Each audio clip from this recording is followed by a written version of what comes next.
alamin. Wassalatu wassalamu ala asrofil anbiya'i wal mursalin wa ala alihi wa sahbihi ajmain. Asyhadu an la ilaha illallah wa asyhadu anna Muhammadar Rasulullah. Rabbi israh li sadri wa yassir li amri wahlul 'uqdatam min lisani yafqahu qawli. Yang sama-sama kita hormati penceramah kita yang terhormat, ini Ustaz Profesor Mufti Poharok, senior saya di Prodi dan panutan kami. Berarti alhamdulillah beliau sudah bisa meluangkan waktu untuk memberikan tausiah kepada kita semua. Bapak Ibu, warga SPS yang saya hormati, alhamdulillah tanpa intinya kita bersyukur pada Allah SWT, Tuhan yang Maha Kuasa yang telah melimpahkan rahmat dan karunia pada kita semua, sehingga kita masih diberi kesehatan, diberi kesempatan untuk melakukan berbagai aktivitas. Dan alhamdulillah ini kita di bulan suci Ramadan sudah memasuki hari ke-11 ya, kalau yang saum dari hari Selasa. Semoga semua amal ibadah kita khususnya di bulan suci Ramadan ini diterima oleh Allah SWT, dosa-dosa kita diampuni, kemudian kita bisa melanjutkan ibadah di bulan suci dan mengoptimalkan waktu untuk melakukan amalan-amalan terbaik di bulan suci Ramadan ini. Pak Ibu yang saya hormati, ini mungkin sekaligus menginformasikan ke Pak Ustadz bahwa SPS itu sudah beberapa bulan yang lalu kita rutin untuk melaksanakan pengajian karyawannya di setiap Jumat pagi dari jam 7 sampai jam 8, hanya untuk di bulan suci Ramadan ini kita mulainya jam 8 sampai dengan jam 9. Ya temanya bebas ya, dan yang sudah mengisi ini sebagian besar teman-teman yang aktif di Masjid Al-Furqan juga ya. Terakhir Pak Profedi Suresman yang mengisi di sini. Saya juga mungkin ada berita duka ya Bu, kakaknya Bu Lena ya. Kakaknya Bu Lena meninggal dunia. Oh itu Bu Lenanya. Semoga Allah mengampuni segala dosa-dosanya, menerima amal ibadahnya dan memberikan tempat terbaik di sisi Allah SWT. Kami warga SPS perlu didudukan ya. Semoga keluarga Bu Lena diberi ketabahan dan kesabaran. Baiklah, untuk mengefektifkan waktu, saya persilahkan Prof untuk menyampaikan tausiah.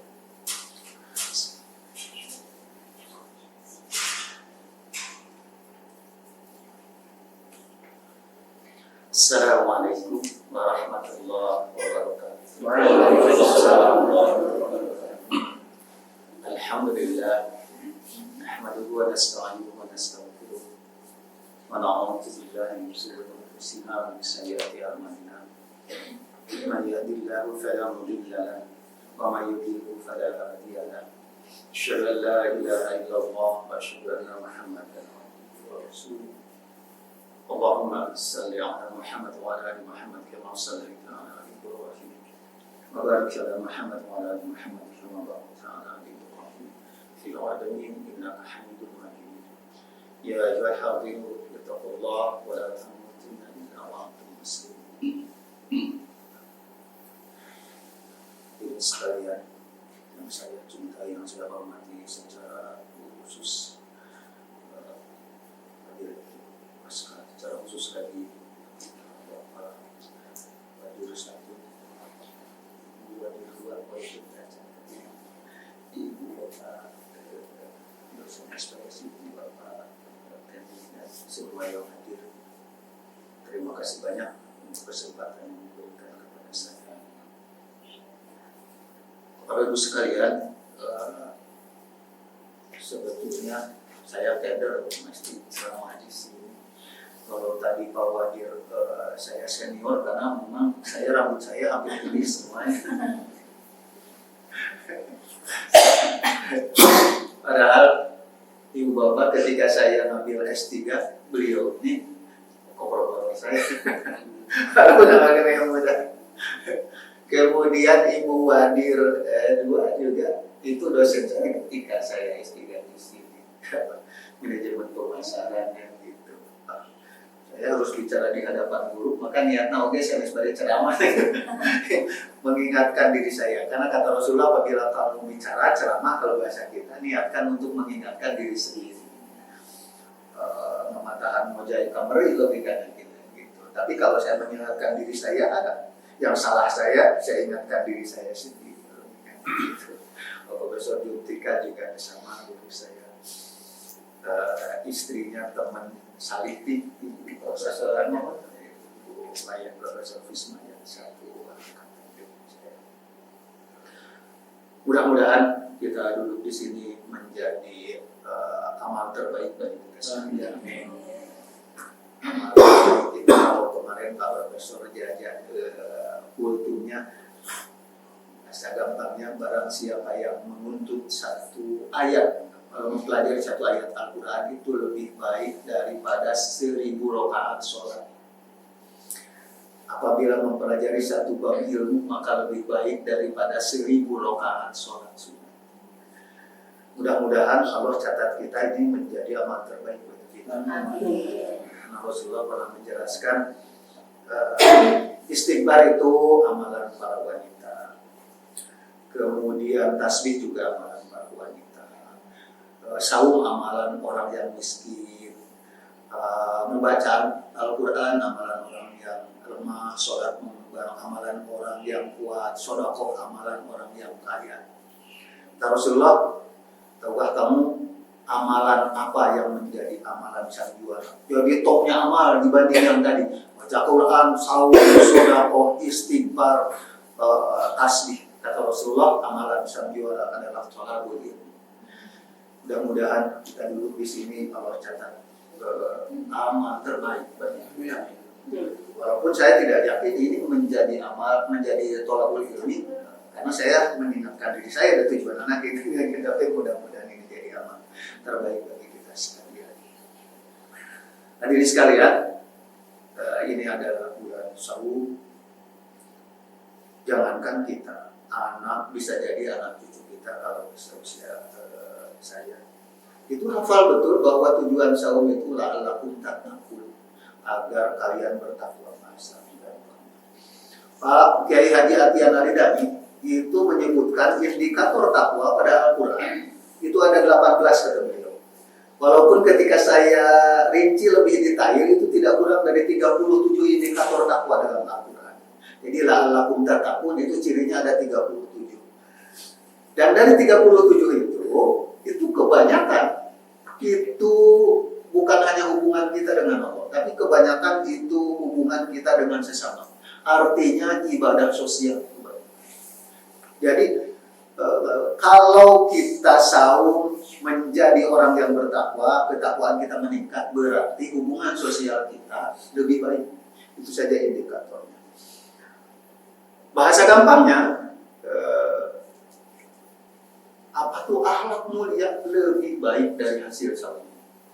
Suatu ketika Rasulullah ditanya tentang amal yang paling banyak memasukkan seseorang ke dalam surga. Rasulullah, amal apa yang paling banyak memasukkan seseorang ke dalam surga? Kata sahabat. Kata Rasulullah, kata Rasulullah. Yang pertama takwa Allah, dan yang kedua husnul khuluq. Takwa kepada Allah dan akhlak yang mulia. Takwa kepada Allah kita hafal betul, bahasa gampangnya adalah melaksanakan segala yang Allah perintahkan dan menjauhi segala yang Allah larang. Tinggal sekarang akhlak mulia. Akhlak mulia itu pertama kepada Allah, kepada Rasulullah, sampai Umar bin Khattab ketika ditanya tentang siapa yang paling dicintai setelah mencintai Allah, kata Umar bin Khattab, setelah Allah saya mencintai diri saya sendiri, kecuali Rasulullah dan yang lain. Kata Rasulullah, nggak boleh. Kamu harus mencintai Allah dan Rasulnya lebih dari dirimu sendiri. Akhirnya Umar tak ada pilihan. Oke, kalau begitu saya mencintai Allah, mencintai Rasulullah, baru diri kita dan yang lain. Jadi alhamdulillah kepada Allah, kemudian Rasulullah. Yang ketiga, yang paling harus kita hormati, harus kita junjung adalah kepada orang tua.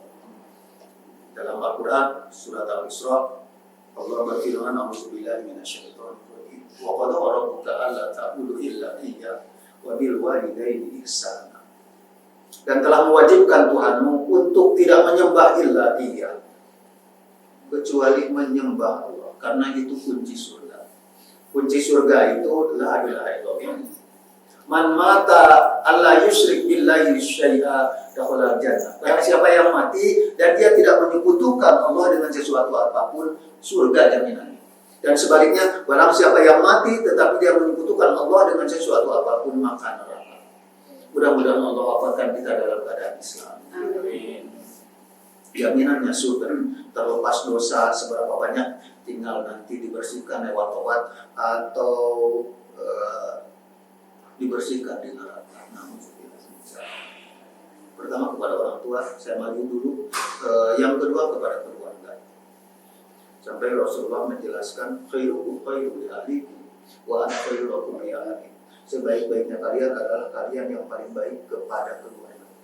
Jadi kebaikan kita yang paling baik di antara kita itu yang paling baik kepada suami, kepada istri, kepada anak dan kemudian yang ketiga baru kepada yang lain sesama. Kemudian yang keempat, kita tidak hanya berhubungan baik dengan manusia, tetapi juga dengan alam, dengan hewan dan yang lainnya, bahkan kepada benda sekali. Saya mundur dari saya pernah dijelaskan oleh pejabat dari MUI pusat, itu saya lupa. Jadi kalau bersosial di gedung Samsi itu, kata beliau Rasulullah itu, jangankan kepada manusia, kepada benda saja Rasulullah itu baik. Sampai benda-benda itu dikasih nama. Kita mungkin hafal betul ketika Rasulullah dibuatkan mimbar baru, yaitu kelapa kurma yang biasa dipakai sandal oleh Rasulullah nangis karena tidak dipakai lagi. Kurang lagi nangis, nah berat jika pakai lagi. Kita harus diperhatikan. Jadi ketika kita pakai pakaian, gunakan mobil, diurus-urus, mudah-mudahan datang amal, karena nanti akan dihisab. Mobil kita mudah-mudahan menjadi saksi kebaikan kita, pakaian kita mudah-mudahan menjadi saksi kebaikan kita, dan semua yang Allah anugerahkan kepada kita benda-benda itu mudah-mudahan jadi jalan kebaikan bagi kita sekalian, menjadi saksi kebaikan bagi kita sekalian. Maju lagi setelah benda kita pun harus berbuat baik pada hewan. Dalam hadis riwayat Imam Bukhari Muslim, seorang nabi diperingati oleh Allah, ditegur oleh Allah, gara-gara nabi itu dalam perjalanan dia dicocos semut gitu. Ketika nabi itu dicocos semut, maka dia ambil semutnya, kalau bahasa kita dipeklik gitunya. Kemudian dia cari sarang semut. Setelah ketahuan ada sarang semut itu dibakar. Maka nabi itu diingatkan oleh Allah, wahai nabi, engkau digigit oleh satu semut, kenapa engkau bakar semut? Hadirin, dalam hadis ada beberapa hadis, tidak kurang dari 2 hadis. Hewan yang boleh dibunuh itu hanya 6. Gitu. Selain itu nggak boleh logikanya. Itu ya. Yang pertama tikus, gitu. Yang boleh dibunuh, artinya tidak dosa, tapi pengen dibakar. Karena kita tidak boleh menyiksa binatang, apalagi menyiksa manusia dengan cara dihukum dengan hukuman Allah. Karena Allah nanti di akhirat menghukum itu dengan adil. Manusia tidak boleh. Ya. Sampai Sayyidina Ali pernah menghukum orang yang murtad kalau bahasa kita dibakar, itu diingatkan oleh ulama. Tidak boleh karena Rasulullah melarang. Sampai Nabi itu diingatkan, kenapa engkau membakar seluruh semut padahal yang salahnya hanya satu. Jadi yang boleh dibunuh tadi tikus. Kemudian yang biasa makan tikus apa? Ular boleh dibunuh. Yang biasa makan ular apa? Elang boleh dibunuh. Ada temannya elang, gagak. Kemudian yang biasa ngegigit kalajengking. Berarti sekarang yang ke satu apa tadi? Tikus, ular, elang, gagak, kalajengking. Nah, kemudian ada yang boleh dibunuh dan dapat pahala. Cicak Mas. Karena cicak itu bahasa gampangnya dulu ketika Nabi Ibrahim dibakar, bagian ulama menjelaskan, itu cicak itu niup api. Padahal bahasa gampangnya, seberapa pengaruhnya itu niup api. Tetapi di sana justru keberpihakan kita di mana? Bahasa gampangnya gitu. Selain itu juga ada yang justru membela Nabi Ibrahim membawa api untuk mematikan api yang berkobar membakar Nabi Ibrahim. Yani burung pipit. Diketawain kan logikanya. Berapa air yang bisa kau ambil? Tapi masalahnya bukan berapa, tapi di mana keberpihakan kita. Makanya saya kadang bersolok dengan teman, kita sudah pemilu ya. Gitu ya. Kemarin kita milih siapa? Dan kita harus siap-siap karena nanti di akhirat kita akan dikumpulkan dengan orang yang kita cintai. Sampai di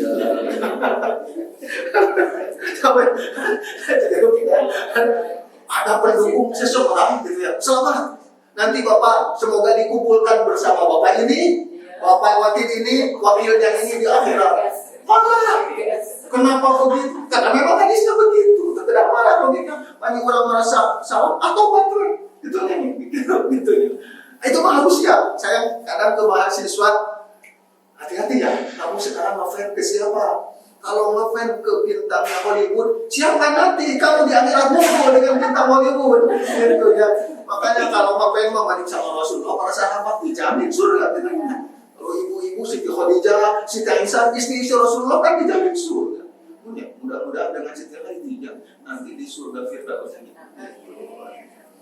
Atas termasuk tadi si cicak. Terus hewan yang boleh dibunuh 6, kecuali hewan yang diperkirakan membahayakan.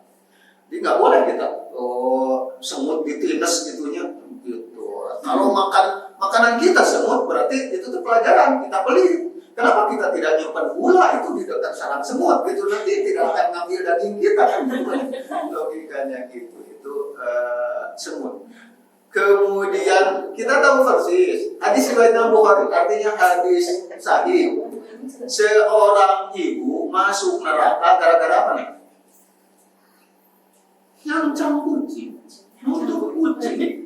Tetapi si kucing tidak dikasih makan dan tidak dibiarkan mencari makanan. Itu mau kenapa? Gara-gara kucing. Sebaliknya, ini hadis Bukhari Muslim juga. Ya, seorang pezina masuk surga gara-gara apa nih? Memberi minum anjing yang kehausan. Bahasa kita mah anjing dibalik kedok kadang gitunya. Ini anjing kehausan dikasih minum masuk surga.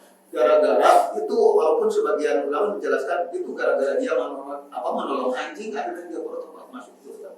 Tapi bahasa gampang itu jadi jalan gitu. Anjing. Bapak-bapak nanti mau jantan panitia kurban, hati-hati kata Rasulullah. Kalau kita menyembelih hewan kurban, dahsyat itu keagungan Islam gitu. Kata Rasulullah, kalau kalian menyembelih hewan, jangan membunuh hewan 2 kali.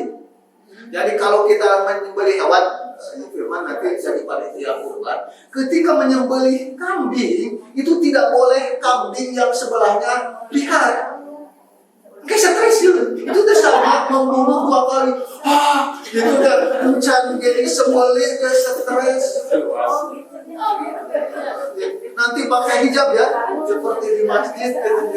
Jadi ini hewan yang mau disembelih karena hiji-hiji sembelih. Sampai nyasar jadi nyasar. Nyasar tongkat itu betapa mulianya dalam Islam itu hewan. Kita mah hewan itu dianggap hewan gitunya. Padahal itu terjadi saksi kebaikan. Kata Rasulullah pernah ditanya, Rasulullah, apabila saya berbuat baik kepada orang kafir dapat pahala? Kata Rasulullah, setiap kelembutan hati itu pahala. Jangankan hewan mah zikir. Orang kafir saja apabila kita berbuat baik kepada mereka pahala. Apalagi hewan zikir ya. Sabah lima fis samawati wa fil ardh. Bertasbih semua apa yang ada di langit dan di bumi. Itu hewan. Sampai Rasulullah itu berkomentar kalau bahasa kita, ketika kita menyembelih hewan kurban nanti menyembelih hewan yang mana? Entong diinjak itu si kepala nyeri kan dalam bahasa kita. Ya, begitu indah hewan. Kemudian unta juga Rasulullah itu ketika ada seseorang melaknat unta, itu si unta itu nggak mau lagi dipakai kalau bahasa kita. Di zaman Rasulullah ini hadis Bukhari Muslim juga ada unta yang ngadu kepada Rasulullah. Di unta itu bisa bicara, bisa berkomunikasi dengan Rasulullah. meneteskan air mata, karena saya bacanya di buku hadis Bukhari Muslim, tapi untuk anak-anak, supaya anak-anak itu lebih mudah membayangkan. Si unta nangis mengeluarkan air mata, karena bahasa kita mah kenapa? Karena saya disuruh kerja berat sementara makanan saya kurang. Sampai Rasulullah mengingatkan itu kepada pemilik kuda ini, itu siapa? Itu Hawa. Sebentar. Ya. Pasal timer ini saya dia fokus tentang aku. Itu baru hewan gitu ya. Apalagi kepada manusia. Belum orang tua mungkin terakhir. Ayo mundur dulu gitu ya. Hewan tadi semut dan yang lain, benda-benda, kemudian hewan, kemudian manusia yang lain juga. Di zaman Rasulullah itu ada satu kejadian ketika Rasulullah kedatangan tamu dari jauh, bajunya sudah lusuh dan kelaparan. Rasulullah menyuruh untuk mencari makanan di rumah istri-istrinya, tetapi tidak ditemukan makanan. Akhirnya Rasulullah menawarkan untuk menjamu tamu itu kepada sahabat. Mungkin kita pernah atau sering dengar kisah ini. Kata Rasulullah, siapa di antara kalian yang mau menjamu tamu ini? Maka seorang sahabat mengatakan, saya wahai Rasulullah. Maka wahai Rasulullah diserahkan. Maka tamu itu dibawa oleh sahabat Ansor itu ke rumahnya. Ketika sampai di depan pagar pintu rumahnya, maka sahabat ini berucap kepada tamunya, tunggu kau di sini, saya akan masuk ke rumah untuk menyiapkan, untuk menanya kepada istriku bahasa kita apa yang harus disiapkan. Maka dia masuk ke rumahnya dan bertanya kepada istri, wahai istriku, di luar ada tamu Rasulullah yang mulia, adakah makanan untuk dia? Kata istrinya, wahai suami, tidak ada, kecuali hanya beberapa potong roti, itu pun bukan untuk kita, tetapi hanya untuk anak kita.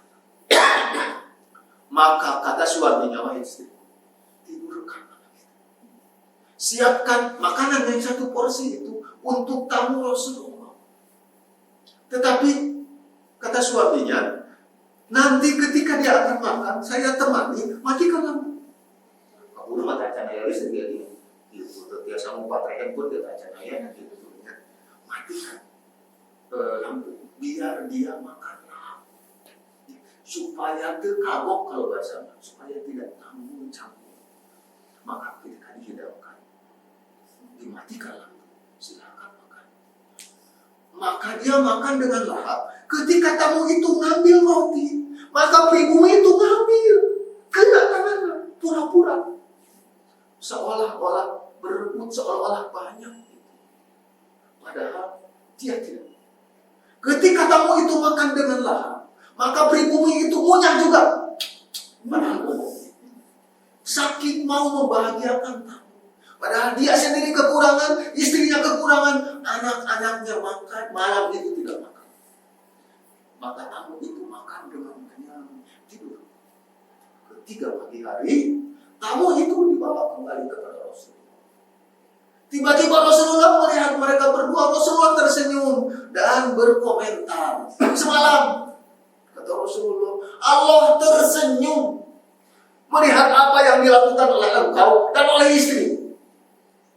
Bayangkan, sampai kejadian ini diabadikan oleh Allah, ditulis dalam Al-Quran, surat Al-Hasr, surat 59 ayat 9.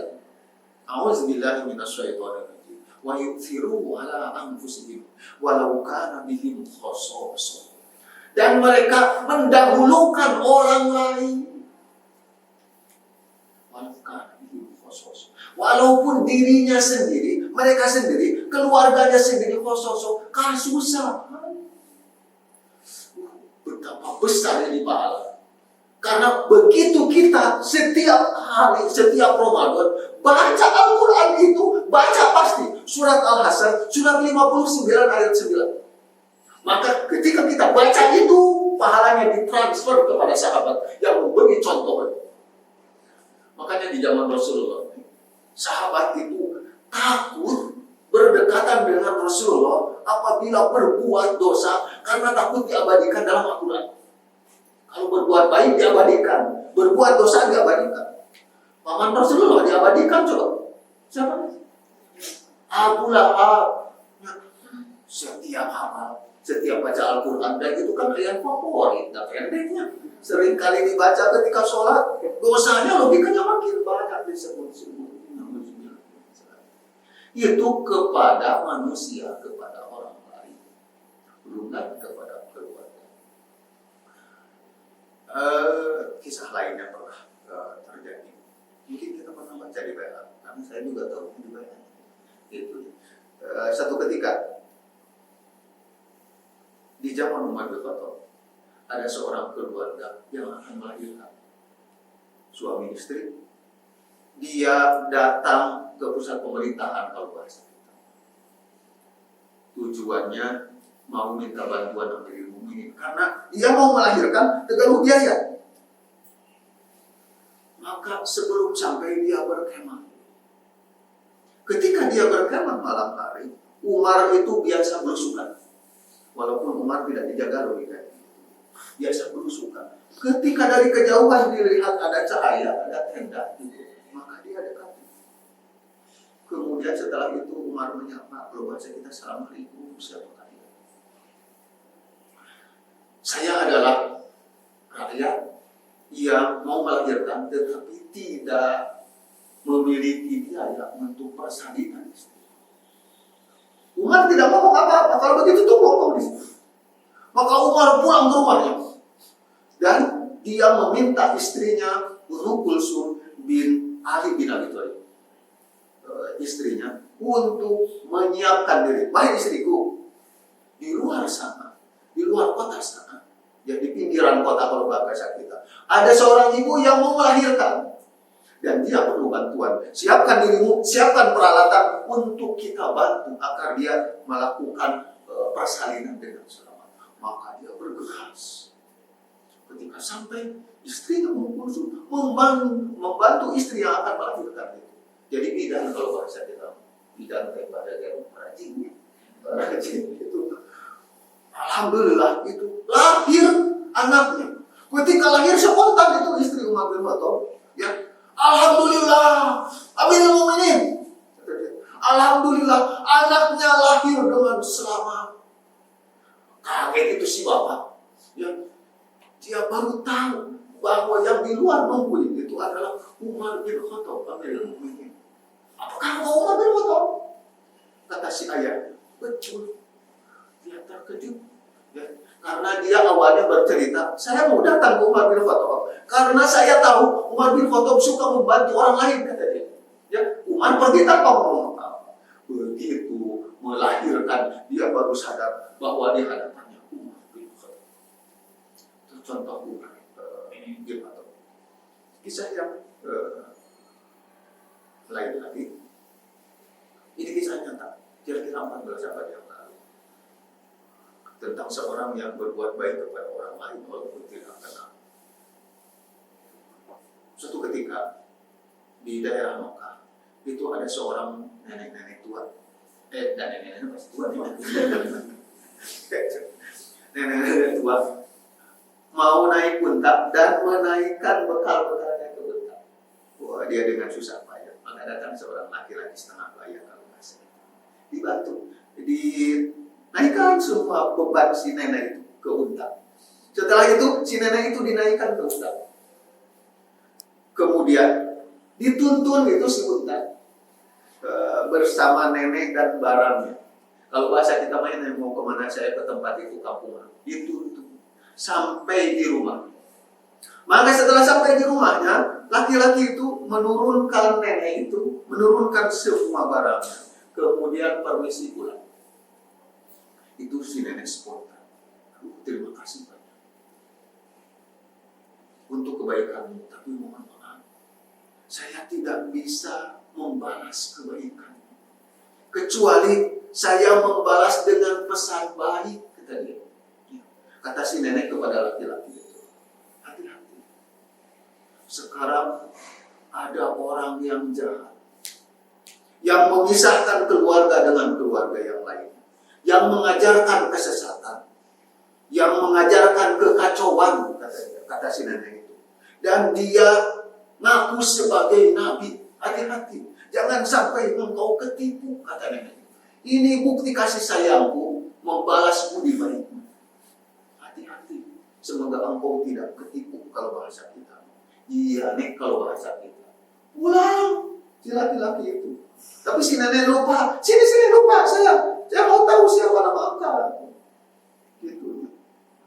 Nama saya, namamu siapa? Karena si nenek itu tadi berucap hati-hati. Namamu siapa? Nek, nama saya Muhammad. Si nenek itu tiba-tiba menjerit.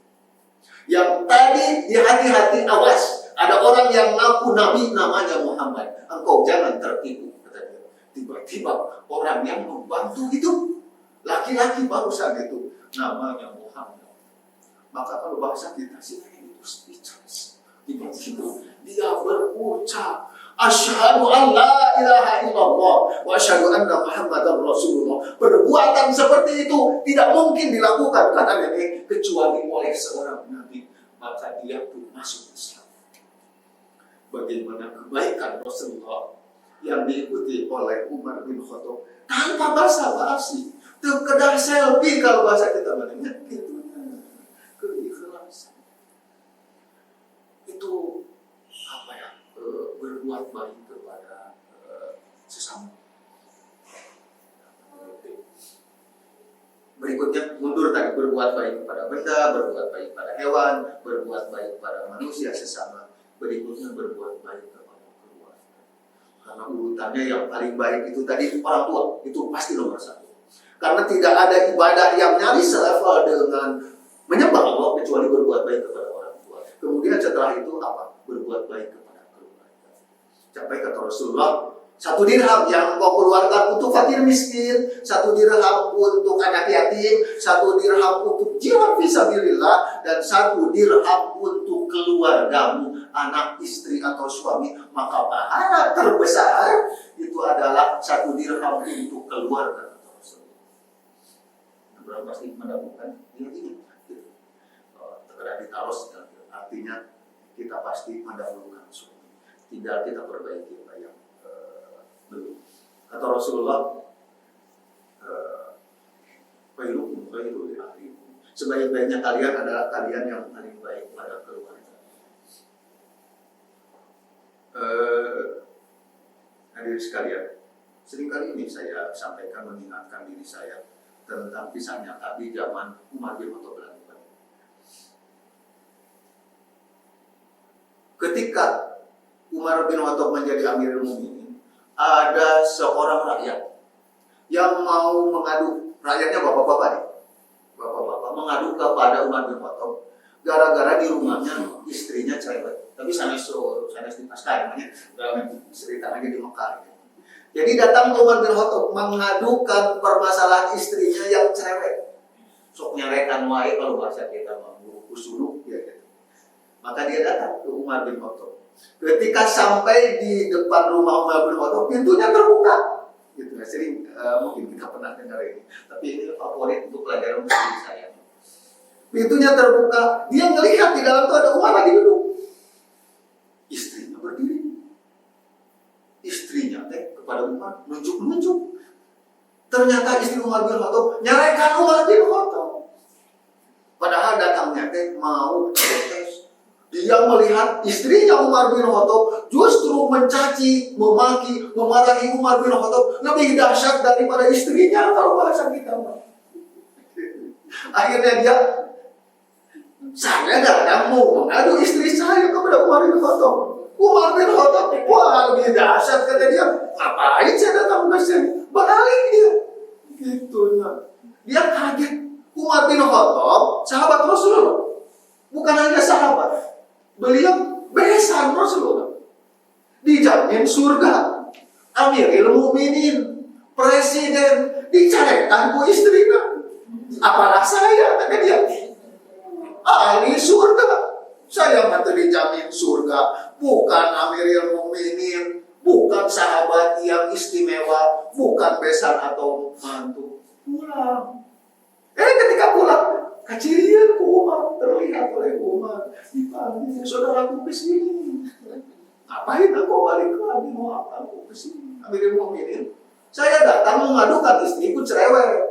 Pikar sebel gitu nengnya gitunya. Gitu. Untuk disebut pikar sebel ini ada kembali Mekah gitunya. Ya pikar sebel, tapi apa yang terjadi? Istrimu lebih dahsyat melakukan itu padamu. Jadi saya kebalik, ngapain tadi? Apa coba nih kata Umar bin Khattab? Sini engkau saudaraku. Istriku setiap hari menyiapkan pakaian untukku dan anak-anak. Setiap hari istriku menyiapkan makanan untukku. Yang paling dahsyat, istriku sudah mengorbankan nyawanya melahirkan anak-anakku. Yang melahirkan jadi itu. Tapi ini tak koyong deh, kan putar banyak. Tang harus sendiri nggak mau syukuri banyak gitu. Dan yang lebih besar kata Umar bin Khattab, istriku paling berjasa membebaskan aku dari perbuatan zina. Intinya kebaikan istriku jauh lebih besar daripada marahnya. Sabar engkau, hidup di dunia hanya sebentar. Kata Umar bin Khattab. Pak, turutan Umar bin Khattab. Itu bahasa apa? Ya aja kalau saya ingat Umar bin Khattab itu saya sering kali speechless gitu. Michael Hart, penulis buku 100 tokoh terkemuka sepanjang sejarah. Nomor 1 siapa nih? Nabi Muhammad. Padahal Michael Hart non-muslim Amerika. Dia pernah presentasi di Oxford University tentang hasil penelitian beliau. Kenapa menempatkan Nabi Muhammad nomor 1? Kamu Kristen. Agama terbesar saat ini Kristen. Kedua adalah Islam. Walaupun perkiraan Badan Statistik Amerika nanti 2030 Islam nomor 1. Karena Islam melejit terus. Kecuali di Indonesia turun. Sekali Indomie nu nyasar.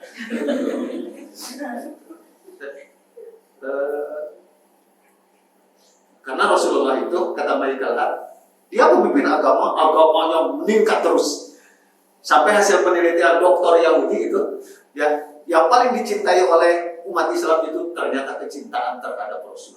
Makanya jangan heran kalau di Prancis itu, kalau di mana? Ada kartun Nabi Muhammad itu di Prancis, sampai ke orang yang membuat kartun itu kan dibunuh oleh seorang guru, walaupun gurunya dihukumi dibunuh lagi kan gitu ya, kecintaan terhadap Rasulullah. Kata Michael Hart, orang Islam itu kalau membela Rasulnya berani mati. Ada nggak di antara kalian orang Kristen yang mau membela Yesus sampai mati? Nggak ada, pada diam semua. Dari segi agama ya, Rasulullah itu, Muhammad itu bukan hanya pimpinan agama, tetapi pimpinan perang. Jadi kalau sekarang jenderal kan di belakang meja nih. Anu maut itu kayak orang-orang sekarang ini kan Palestina serang Israel. Israel kan mengaku nama hanya 500 gitu. Padahal yang tidak tertulis itu bisa sampai 60.000 jamaah. Gitu ya. Makanya pada Seudogel gitu ya. Sampai psikolog Inggris saja di Israel itu kabur karena lawan Inggris bahasa kita 100.000 orang yang harus diobati gitu ya. Wah, pada takut gitu. Sementara orang Islam kalau perang bukan takut mati, mencari mati kan gitu.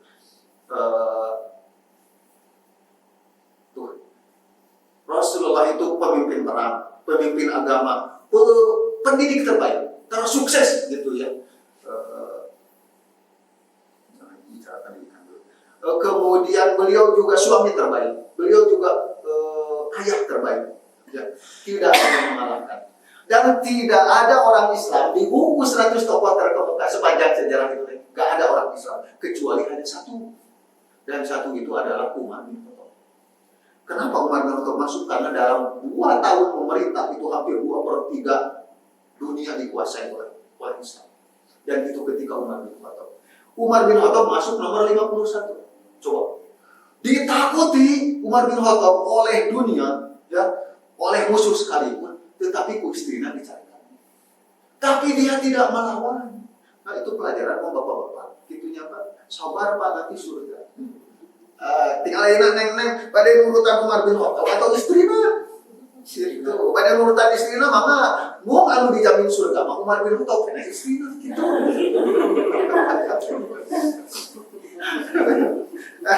Ya, timer proses. Tapi terakhir ini yang topnya satu orang tua gitu. Orang tua.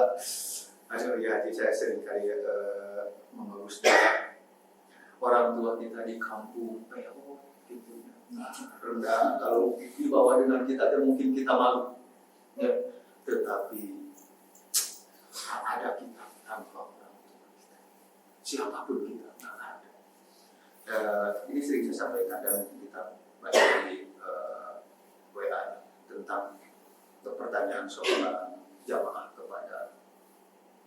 kepada gurunya, wahai Syekh, dalam satu malam. Wahai Syekh, aku ada pertanyaan untukmu. Ibuku menumpang di rumahku dan sekarang ada masalah dengan istriku. Itu ajaran kita. Ibuku menumpang di rumahku, kata si bapak itu, dan sekarang ada masalah dengan istriku. Kata Syekh, memotong pertanyaan, ulangi pertanyaanmu. Wahai Syekh, ibuku menumpang di rumah. Ulangi pertanyaan. Wahai Syekh, ibuku menumpang di rumah. Ulangi pertanyaan. Wahai Syekh, jangan kau potong pertanyaanku sebelum aku beres menjelaskan pertanyaanku padamu. Kata Syekh, salah pertanyaanmu. Bukan ibumu yang menumpang di rumahmu, namun engkau yang menumpang di rumah ibumu. Engkau dan harta bendamu adalah milik ayah dan ibumu. Rasulullah menjelaskan anta wa maluka biwalidika, tidak kurang dari 3 hadis kata Rasulullah. Engkau dan seluruh harta bendamu milik ayah dan ibumu. Maka jamaah itu berucap, wahai Syekh, jika demikian sudah tidak ada masalah dengan hadirin. Ibu kita, ayah kita, sisa terhadap sisa dari suami kita, istri kita, anak kita. Saya sering kali memohon ampun. Orang tua kita mungkin nggak sampai 10% dari apa yang kita berikan kepada istri atau suami kita. Mudah-mudahan Allah memaafkan kita. Terakhir, ini pernah disampaikan oleh seorang ustaz dari Surabaya. Kisah nyata. Seorang suami hidup layak, mewah, kalau bahasa kita, dan dia mengurusi ayahnya yang sudah tua. Maka si ayahnya duduk bersama dia, anak laki-laki itu bersama keluarganya. Namun supaya tidak mengganggu, maka ayahnya disimpan di lantai 2. Setiap waktu makan dikirimi. Suatu ketika ayahnya wafat, maka si bapak muda ini mengajak cucu kakek yang wafat, seorang anak laki-laki. Nah, ayo kita bereskan bekas tempat kakek. Dibereskan oleh mereka berdua. Kasurnya dibereskan, selimutnya dibereskan. Tinggal tersisa piring plastik yang biasa dipakai makan ayam. Kata ayah muda kepada anaknya, berarti cucu dari kakek, nah, buang piring plastik yang biasa dipakai makan kakek. Maka si anak itu dia berucap, jangan ayah.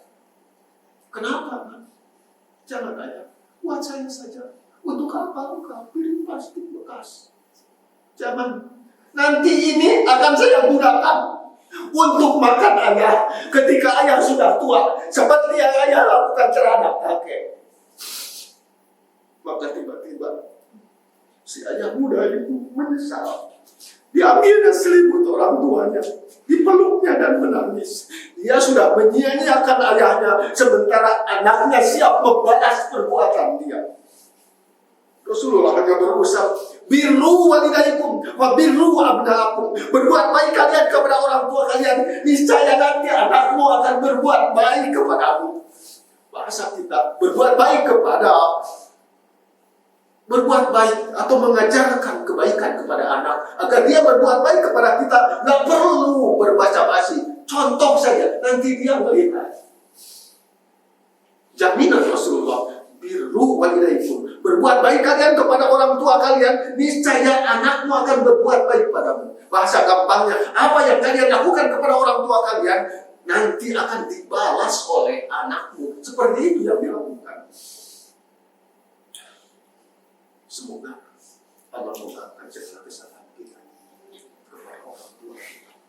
Jika kita salah kepada orang tua kita, semoga Allah tidak balas dengan adanya keturunan yang menyesatkan dada kita. Bisa jadi anak kita dahsyat berbuat baik menyakitkan kita. Bisa jadi apa yang kita lakukan kepada orang tua kita jauh lebih dahsyat dari apa yang kita lakukan. Semoga Allah memaafkan kesalahan kita. Amin. Mohon maaf. Itu saja waktu yang sudah lewat di timer saya. Sementara itu, jika ada pertanyaan sampai jam 9, 6 menit tadi. Syukur-syukur terkena harus dengar. Maka itu saja. Bila kita berita ya. Maka assalamualaikum warahmatullahi wabarakatuh. Waalaikumsalam. Maka kalau ada yang ingin ditanyakan atau ditambahkan, silakan.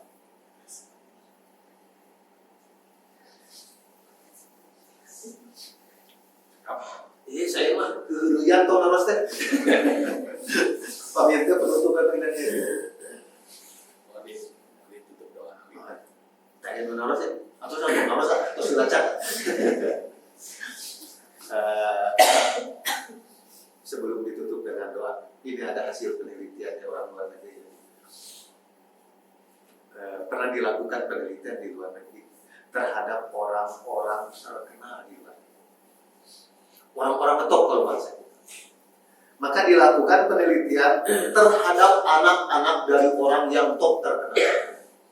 Pertanyaannya kepada anak-anaknya, ayahmu terkenal, ibumu terkenal, ngetop, jadi orang pesohor. Apakah engkau mau seperti ayahmu atau seperti ibu? Rata-rata jawabannya tidak. Apa pelajaran? Ternyata orang hebat itu, orang terkenal itu di rumah Nabi kasebelin kepada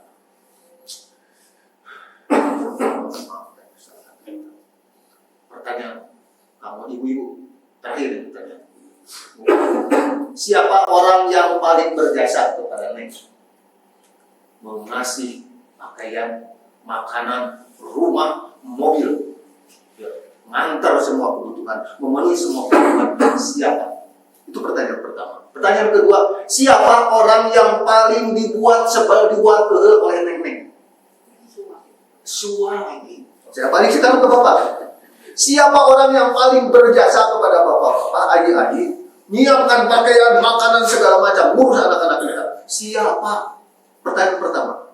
Pertanyaan kedua, siapa orang yang paling sering dibuat Bapak? Pertanyaannya pasti istri.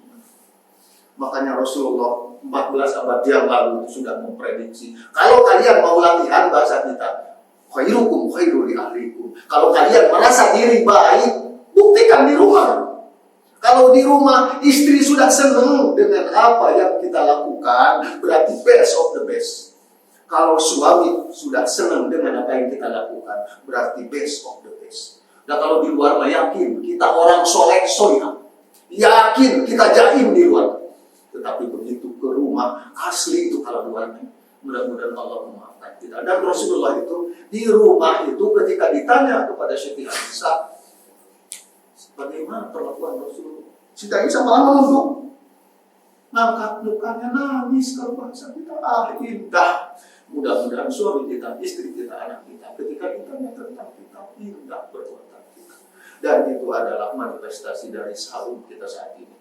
Jadi kalau takwa kita meningkat, logikanya mudah-mudahan kelembutan kita meningkat. Orang lebih banyak mencintai kita karena kelembutan kita. Semoga Allah memaafkan kesalahan kita. Itu saja. Sama-sama memohon ampun kepada Allah. Alhamdulillah. Alhamdulillah. Alhamdulillah ala kulli ni'mah. Alhamdulillah ala kulli hal. Asyhadu an la ilaha illallah wa asyhadu anna Muhammadan abduhu wa rasuluh. Allahumma shalli ala Muhammad wa alihi wa sahbihi wa sallim ajma'in. Amin. Allahumma ighfir lil mu'minina wal mu'minat wal muslimina wal muslimat al ahya'i minhum wal amwat ya Allah ya Allah. Ya Allah, kami duduk bersyukur di hadapan-Mu berlumuran air dosa dan kesalahan yang tak terhingga banyaknya. Mereka kita sanggup lagi mengingat dosa dan kesalahan yang pernah kami lakukan karena terlalu banyak. Ya Allah, tak ada yang bisa mengampuni dosa kesalahan kami yang banyak kecuali Engkau. Ampuni dosa kesalahan kami sebesar apapun dosa dan kesalahan yang pernah kami lakukan. Ya Allah, kami bisa mandiri seperti ini, bisa pintar seperti ini. Tiada lain karena jasa kerja keras ibu bapak kami, banting tulang, mendidik dan menghidupi kami. Sementara kami tak pandai membalas budi mereka, ya Allah. Ampuni dosa kami kepada orang tua kami, ampuni dosa orang tua kami. Balas semua pengorbanan mereka dengan kemuliaan dunia dan akhirat, ya Allah. Ya Allah, kami mengharapkan ketika kami wafat, anak-anak keturunan kami mendoakan kami. Walaupun kami mohon maaf jika kami sering lupa mendoakan mereka, ya Allah. Sementara janji Rasulullah akan membalas apa yang dilakukan kepada orang tua oleh anak-anak. Ya Allah, ampuni dosa kesalahan kami. Ya Allah, jadikan kami ketika kami wafat bertaburan doa kebaikan dari anak-anak keturunan kami dan yang lain.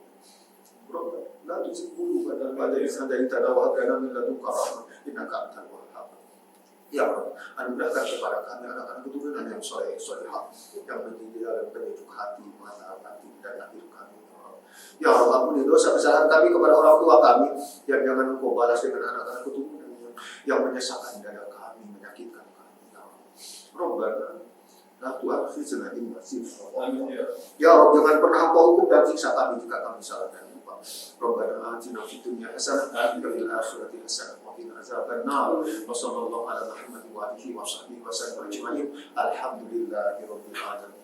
Assalamualaikum warahmatullahi wabarakatuh. Waalaikumsalam warahmatullahi wabarakatuh. Jazakumullah khairan katsiran Ustaz Komar, tausiahnya yang sangat menyentuh. Semoga kita bisa memahaminya, mentotalisasi dan mengamalkannya. Lebih banyak cerita-cerita hikmah ya, bahwa kita harus bisa berbuat baik kepada sesama manusia, juga kepada makhluk lain, binatang, tumbuhan, dan khususnya pada keluarga kita sendiri, pada orang tua kita sendiri yang sudah sangat berjasa sampai kita seperti ini di jalan lupa ya, untuk memuliakan orang tua dan juga menjaga keluarga kita dari bahaya api neraka.